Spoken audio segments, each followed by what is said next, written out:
श्रवन्नकेतवे पेशोमर्याय पेशदे शमुखद विरजाय थाः चित्रउद ब्राह्मण दहित केतवे नमः।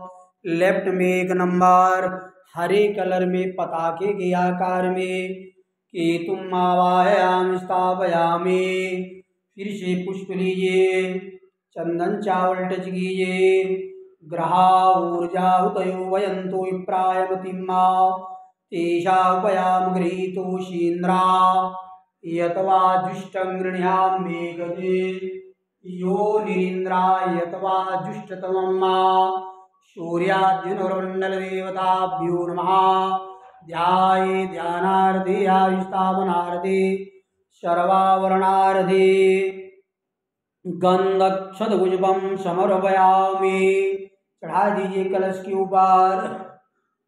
कलश के ऊपर हल्दी और कुमकुम चढ़ा दीजिए। नाना परिमल सौभाग्य मांगल्यव्याणीं समर्पयामि।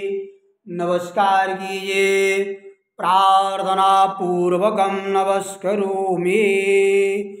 हाथ में कलश के ऊपर